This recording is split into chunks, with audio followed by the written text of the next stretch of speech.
बिस्मिल्लाहिर्रहमानिर्रहीम अस्सलाम वालेकुम। एक नई वीडियो के साथ कमर मेकन आपसे मुखातिब हूँ। इस वक्त फुल कोर्ट की बाज़गश्त है कि सुप्रीम कोर्ट में क्या फुल कोर्ट बनने जा रहा है या नहीं जा रहा बनने। तो हमारे पास इस बारे में कुछ अहम तरीन मालूमात और इतलात हैं, वो आपके साथ शेयर करेंगे। बड़ी हलचल है इस वक्त सुप्रीम कोर्ट के अंदर। एक चीफ़ जस्टिस जा रहे हैं, नए चीफ़ जस्टिस आ रहे हैं, और नए चीफ़ जस्टिस के लिए जो चैलेंजेस हैं उनमें एक सबसे बड़ा सीनियर तरीन जज का जो मुतालबा है वो उनके सामने है, यानी कि फुल कोर्ट। फुल कोर्ट के बजाय अगर कोई भी और तरीक़ाकार अपनाया जाता है तो जस्टिस मंसूर अली शाह उस पर रज़ामंद नहीं है। आज भी जो उन्होंने ख़त काजी फ़ाइज़ी साहब को लिखा उसमें फुल कोर्ट का उन्होंने जिक्र किया, और अगर फुल कोर्ट नहीं बुलाया जाता और justice Yahya Afridi chief justice बनने के बाद फुल कोर्ट में इस मामले को हल नहीं करते तो क्या जस्टिस मंसूर इसी तरह से बेंचेस का बाइकआउट करते रहेंगे। अहम तरीन मालूमात आपके साथ शेयर करेंगे। उसके बाद आइनी तरमीम को एक मरतबा फिर से सुप्रीम कोर्ट में चैलेंज कर दिया गया है, वो तमाम तर मालूमात जो हैं वो आपके सामने रखेंगे। उसके साथ साथ बुशरा बीबी और डील की जो खबरें हो रही हैं वो भी बड़ी अहम है। इस वक्त तमाम लोग ये बार बार शोर कर रहे हैं कि बुशरा बीबी की जो रिहाई हुई है वो एक डील के तहत हुई है, और हम आपको बताएंगे कि क्या इसके पीछे कोई डील है या नहीं है। सबसे पहले बात करते हैं आइनी तरमीम के ऊपर जो आज चैलेंज कर दी गई हैं एक बार फिर से सुप्रीम कोर्ट के अंदर, यानी कि सुप्रीम कोर्ट के अंदर चैलेंज कर दी गई और उसमें जो ग्राउंड्स लिखी गई हैं वो बड़ी वैलिड हैं एक तरह से। वो तफसीलात भी आपके सामने रखता हूँ। ये इसमें अफरासियाब खटक साहब हैं, वो बड़े पुरुमीद हैं। उन्होंने ये आइनी तरमीम 26वीं आइनी तरमीम जो है रिसेंटली होने वाली वो जो है वो चैलेंज कर दी हैं। वो क्या कहते हैं अपनी दरख्वास्त के अंदर, ये ज़रा सुनिएगा। और ये जो पॉइंट आज इन्होंने अपनी आइनी तरमीम के अंदर लिखा है उसके बारे में हम आपको कुछ अरसा पहले ही व्लॉग में बता चुके हैं, जिस पर हमने सवाल किया था कि आइनी तरमीम करने वाले ये जो अरकान हैं इस वक्त असम्बली के अंदर मौजूद हैं या सेनेट के अंदर मौजूद हैं, इनकी अपनी लेजिटिमेसी के ऊपर सवालात हैं, यानी कि इनके केसेस अभी तक इलेक्शन ट्रिब्यूनल्स के अंदर पड़े हुए हैं। ये फैसला नहीं हुआ कि वो लेजिटिमेट MNA या सेनेटर हैं या नहीं हैं, क्योंकि उनकी धांधली का मामला अभी तक हल नहीं हुआ। तो वो आइनी तरमीम में वोट देने जा रहे हैं, यानी वही हुकूमत जिसके ऊपर धांधली के इल्ज़ामात हैं, जो चोरीशुदा मैंडेट से हुकूमत में आई और फिर आइनी तरमीम करके अपने इक़्तिदार को तूल देने की कोशिश कर रही है। वो पॉइंट्स कुछ आज अफरासियाब खटक साहब ने जो हैं वो यहाँ पर दर्ज किए, और अफरासियाब खटक साहब अच्छे खासे बड़े सीनियर वकील हैं। उन्होंने लिखा है कि जो आइनी तरमीम की गई हैं 26वीं, उसमें अरकान असम्बली जो वोट दिया है जिन्होंने, वो एक तो दबाव का शिकार थे। उन्होंने कहा कि इसकी तहकीकात होनी चाहिए, चाहे सुप्रीम कोर्ट इसकी तहकीकात खुद करे या फिर एक कमीशन बनाए, जुडिशल कमीशन, और उसके ज़रिए इन अरकान पर दबाव की तहकीकात जो है उसकी इंक्वायरी भी करवाई जाए और तहकीकात मुकम्मल की जाए। तहकीकात जब उन्होंने कहा कि करवाई जाएंगी तो फिर जाहिर है पता चल जाएगा कि किस रुकन के ऊपर दबाव था, किसको ब्लैकमेल किया गया, किसको उठा के ज़बरदस्ती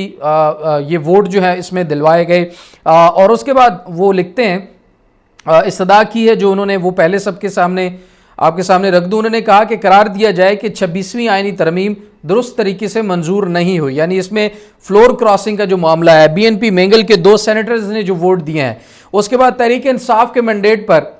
जो है इलेक्ट होकर वोट लेकर जो असम्बली पहुंचे हैं उन्होंने भी वोट दिया आइनी तरमीम के हक में, उसके ऊपर भी एतराज़ात उठते हैं। उसके बाद वो अपनी इस्तदा करते हैं कि 26वीं आइनी तरमीम को अदलिया की आज़ादी के ख़िलाफ़, यानी अदलिया की आज़ादी जो है उसका जो बुनियादी ढांचा है उसी के ये ख़िलाफ़ है, तो इसको कलअदम करार दिया जाए और इनको ख़त्म किया जाए। उसके बाद वो कहते हैं कि जजेस की सालाना कारकर्दगी हो, चीफ जस्टिस की तैनाती का तरीक़ाकार हो, या फिर आइनी बेंचों का क़याम हो, ये तमाम तर वो चीज़ें हैं जिससे जजेस को मैनेज करने के लिए, जिससे जजेस पर दबाव डालने के लिए, जिससे जजेस को थ्रेट करने के लिए इस्तेमाल किया जा सकता है। उन्होंने कहा कि ये आज़ाद अदलिया के बिल्कुल खिलाफ है। हालांकि कानून बनाना और आइन बनाना पार्लियामेंट की सवाबदीद है, लेकिन उस पार्लियामेंट के पास कुछ अपनी भी इखलाकी जो है वो जिम्मेदारी होनी चाहिए, कुछ अपनी भी इखलाकियात इस लेवल की होनी चाहिए कि वो कम से कम उनके पास ये तो एक हक हो कि वो जी सही तरीके से इलेक्ट होकर आए हैं, उनके वोट साफ शफाफ इलेक्शन हुआ है। जब उनके ऊपर यही इल्ज़ाम आता है कि भाई ये चोरी शुदा मैंडेट से आए हैं, तो फिर उसके बाद वो उस मैंडेट को ज़बरदस्ती इस्तेमाल करते हुए आईनी तरमीम कैसे कर सकते हैं। आगे चलते हैं जी। आगे वो लिखते हैं कि 26वीं आईनी तरमीम के खिलाफ दरख्वास्त पर आईनी बेंचेस समाअत नहीं कर सकते। उसके बाद उन्होंने कहा कि ये तमाम तहकीकात करवाने के बाद इस मामले को सामने रखते हुए जो है वो इन तरमीम को ख़त्म किया जाए। ये तो मामला है आईनी तरमीम की जो दरख्वास्त चैलेंज की गई है वो। उसके बाद दूसरी जो आज की अहम तरीन खबर है वो ये कि अब फुल कोर्ट बनाने की बाज़गश्त जो है वो ज़ोर पकड़ चुकी है। ये सिर्फ जस्टिस मंसूर अली शाह का ही मुतालबा नहीं है, इसके ऊपर जस्टिस मुनीब भी रजामंद नज़र आते हैं, क्योंकि उन्होंने ख़त के अंदर जब उनको 3 रुकनी जजेस कमेटी इंतज़ामी कमेटी से निकाला गया तो उन्होंने भी इसके ऊपर अपने तहफ़्फ़ुज़ात रखे थे और एतराज़ात उनके भी इस वक्त तक भी मौजूद हैं। अब कुछ चीज़ें सामने ज़राए से ये आ रही हैं कि इसके बारे में जजेस के अंदर मुशावरत भी जारी है और जजेस इसके ऊपर सीरियसली सोच रहे हैं कि अगर हमने अपनी आज़ाद अदलिया की जो एक लेगेसी है उसको बरकरार रखना है, उसको वापस बहाल करना है, तो फिर अदलिया को अपने अंदर से ही तमाम तर चीज़ें सही करने के लिए स्टेप लेना होंगे। और उसका सबसे पहला स्टेप ये होना चाहिए या हो सकता है कि चीफ जस्टिस आने वाले जो नए जस्टिस याहिया अफरीदी साहब हैं वो जैसे ही चीफ जस्टिस बने वो अपनी लेजिटिमेसी को भी बरकरार रखने के लिए और अदलिया के अंदर और जजेस तमाम के अंदर अपने आप को मनवाने के लिए वो सबसे पहले फुल कोर्ट बुला दे। भाई जिस जिसके जो खदशात हैं, जिस जिसके जो एतराज़ात हैं, वो अपने तमाम तर एतराज़ात जो है वो सामने रख सकता है, तहफ़्फ़ुज़ात सामने रख सकता है। इसके बाद फिर देख सकते हैं आप और मैं ये सोच सकते हैं कि सबसे पहले मामला क्या आएगा। सबसे पहले अफरासेब खटक साहब ने यह भी दरख्वास्त के अंदर कहा है कि जो मखसूस नशिस्तें हैं वो अभी तक उसके ऊपर फैसला नहीं हुआ और ये अरकान बैठकर जो है वो आईनी तरमीम कर रहे हैं, जब ईवान मुकम्मल ही नहीं है, सेनेट के इंतखाबात के पीके से नहीं हुआ, यानी ये जो आईनी तरमीम हुई है अंदाज़ा करें नाजरीन, उसमें सेनेट की नुमाइंदगी ही शामिल नहीं है। तो भाई आपने अगर खैबर पख्तूनख्वा की नुमाइंदगी के बगैर तरमीम कर दी हैं तो फिर यह भी लिख देते कि इन तरमीम के तहत जो भी कवानीन हैं, जो आइन है, इस आइन का इन तरमीम का इतलाक खैबर पख्तूनख्वा के ऊपर नहीं होता, क्योंकि उनकी तो नुमाइंदगी इसके अंदर मौजूद ही नहीं है। तो ये बड़ा हैरान कुन है। अब ये तमाम तर चीज़ें अफरासेब खटक साहब ने भी अदालत के सामने रख दी, और जब अगर फुल कोर्ट बनाया जाता है तो सबसे पहले यह मामला सामने होगा कि कौन से ऐसे अहम तरीन फैसले हैं सुप्रीम कोर्ट की तरफ से दिए गए जिनके ऊपर अभी तक अमल दरामद नहीं हुआ। पार्लियामान ये तो कहता है कि हम जो कानून बनाएंगे, हमें कानून बनाने का इख्तियार है, आइन बनाने का इख्तियार है, आइन में तरमीम करने का इख्तियार है, जिससे वो जजेस को डरा सके, धमका सकें, अदलिया को काबू करने की कोशिश करें। लेकिन ये क्यों नहीं देखते कि अदलिया ने जो फैसले दिए उस पर अमल दरामद करना भी उनके ऊपर लागू है, फ़र्ज़ है, हर हाल में उनको अमल दरामद करना पड़ेगा। और जस्टिस मंसूर अली शाह जैसा कह चुके हैं नाजरीन कि अगर सुप्रीम कोर्ट फैसला देती है तो उस फैसले के ऊपर अमल दरामद के अलावा कोई दूसरा चारा मौजूद नहीं है, चाहे वो इलेक्शन कमीशन हो या फिर कोई और ताकतवर तरीन इदारा, उसको सुप्रीम कोर्ट का फैसला हर सूरत मानना होगा। तो अब हम बात कर रहे थे कि अगर फुल कोर्ट बन जाता है तो फुल कोर्ट बनने के बाद कौन सी अहम तरीन जो मामलात और इश्यूज हैं जो इस वक्त हल तलब हैं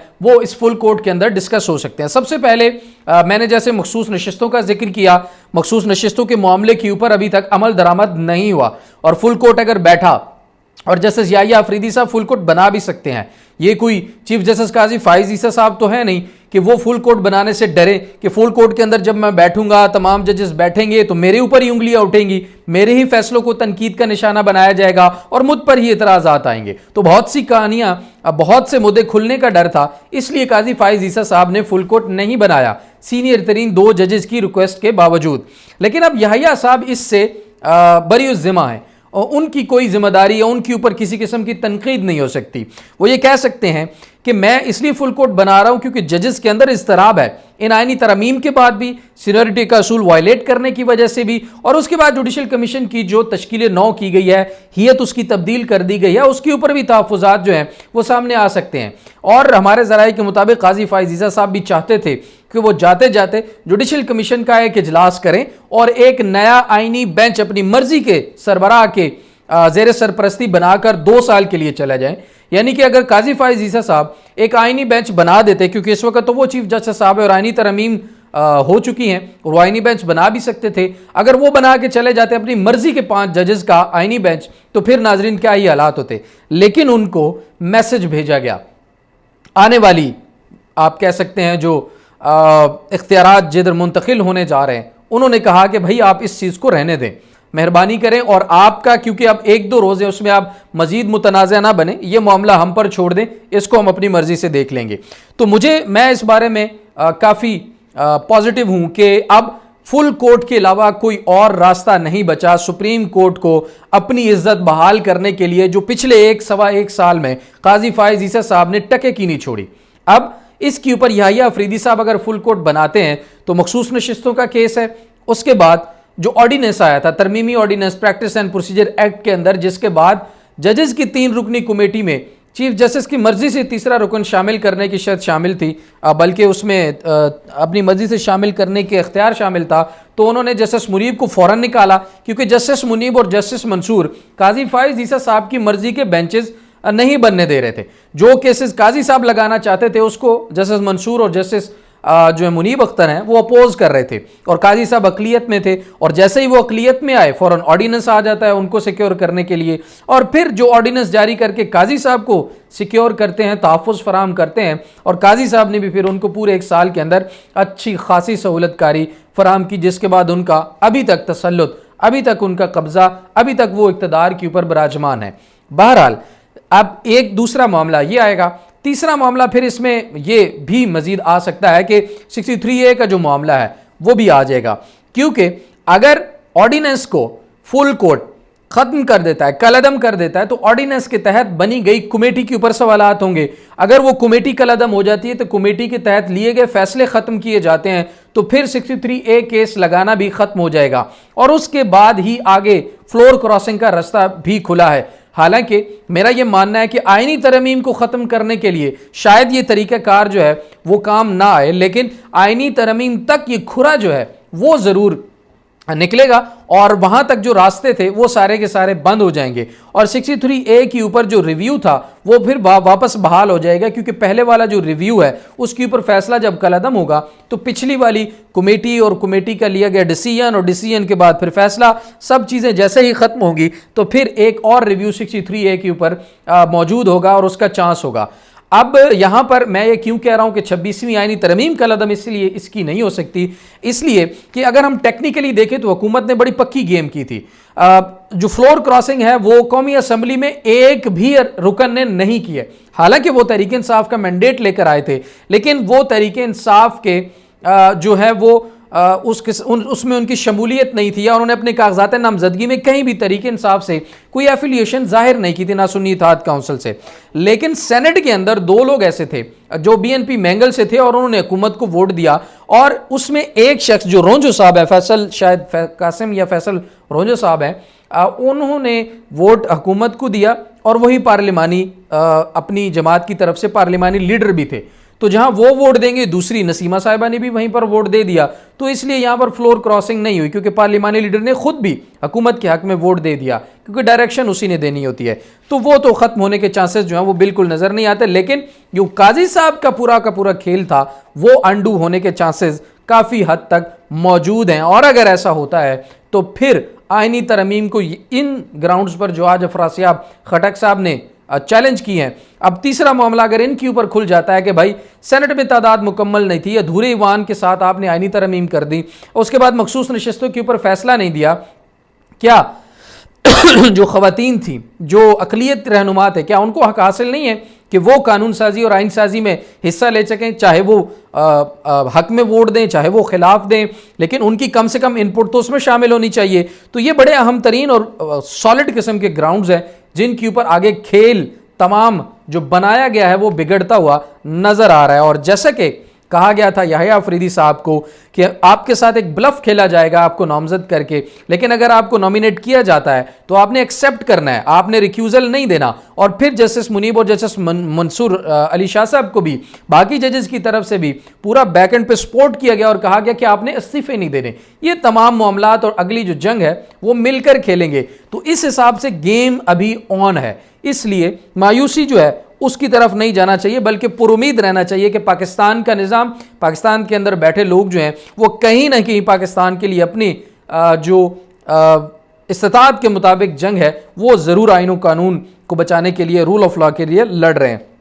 उसके बाद आखिरी एक और चीज़ के बुशरा बीबी को रिहा कर दिया गया है, एक अच्छी खबर है। अच्छा, अब इसके ऊपर एक प्रोपोगेंडा हो रहा है बार बार कि बुशरा बीबी को जो रिहा किया गया है वो एक डील का शाखसाना है। भाई शर्म आनी चाहिए उन लोगों को, इतना ढीठ लोग हैं ये। यूँ कह रहे हैं कि ये जी एक डील का हिस्सा है। ज़रा अंदाज़ा करें कि आपके घर की खातून किसी के ऊपर इस तरह इद्दत जैसा घटिया, गंदा, गलीज, भद्दा और वाहियात किस्म का केस कर दिया जाए तो आपको कैसा लगेगा? शर्म आनी चाहिए ऐसे लोगों को। ये कहते हैं कि डील है। इस तरह के घटिया केसेस से निकल कर और अपने आप को एक बेहतरीन किस्म का साथी साबित करने के बाद वो खातून बाहर जो है रिहा होकर आई है और लोग उसके ऊपर इल्ज़ाम लगा रहे हैं कि जो डील का शाखसाना है। मेरे ख्याल में उन लोगों को शर्म से डूब मरना चाहिए। अब कितनी कैद काटी है, 5 दिनों के अंदर 3 सजाएं उनको सुनाई गई हैं। अडेला जेल के अंदर रखा गया, मियाँ बीवी को आपस में मिलने नहीं दिया गया, प्रोपोगेंडा किया गया, धमकियां लगाएंगी, डराया गया और बहुत सारे ऐसे हथकंडे इस्तेमाल किए गए जिससे यह साबित करने की कोशिश की जाए कि शायद बुशरा बीबी टूट गई या इमरान खान को तोड़ने के लिए बुशरा बीबी के ऊपर जो प्रेशर था वो किस हद तक था। तो ये जो डील की बातें हो रही हैं ये सब बकवास है, गलत है। हाई कोर्ट से उनकी जमानत हुई है, वो केसेस लड़के, अपनी आईनी कानूनी जंग लड़के और तमाम के तमाम झूठे केसेस थे जिन जिन में सजा सुनाएगी वो कलअदम हो गई, खत्म हो गई। भाई सजाएं सुनाने वाले या सुनाने वालों को मदद फराम करने वाले जो हैं वो कोई खुदा नहीं है, वो भी इसी ज़मीन पर रहते हैं, वो भी इंसान है और उनकी ताकत कोई ऐसी लामुतनाही भी नहीं है कि उसको हराया नहीं जा सकता या उसका मुकाबला नहीं किया जा सकता। इसलिए बुशरा बीबी अपनी कानूनी जंग लड़ने के बाद इमरान खान के साथ डट कर खड़ी रही और अपने आप को उन्होंने साबित किया कि वो एक वफादार और बेहतरीन साथी हैं। उसके बाद वो आज रिहा हुई हैं। बहरहाल उनकी रिहाई के खिलाफ प्रोपोगेंडा जो है वो सरासर नाइंसाफ़ी और घटियापन पर जो है वो बनाया जा रहा है, जो कि इंतहाई गलत है। और मेरे ख्याल में ऐसी गंदी सहाफ़त और ऐसे घटिया किरदारों को अब आवाम को भी चाहिए कि उनको एक्सपोज करते रहें, उनको कभी ये मौका फराम ना करें कि वो दोबारा इस तरह की हरकतें करें। बड़े बड़े चैनल्स पर बैठ कर और बड़े बड़े अपने सोर्सेज के दावा करने वाले लोग जो हैं इस किस्म की घटिया कैंपेन्स का हिस्सा होते हैं। ज़रा आप गौर करें कि अगर आप इस हालत में हो तो फिर आप जब जंग जीत कर कानूनी लड़ाई लड़कर वापस बाहर आएँ और फिर आपको कोई कह दे कि आपने डील करके ये मकाम हासिल किया है तो मेरे ख्याल में आपको भी अफसोस होगा। तो ये तमाम तर मालूमात थी जो हमने आपके सामने रखी और अगली वीडियो तक इजाज़त दीजिए। अपना बहुत सारा ख्याल रखिए। जाते जाते चैनल को ज़रूर सब्सक्राइब कीजिएगा। अल्लाह निगहबान।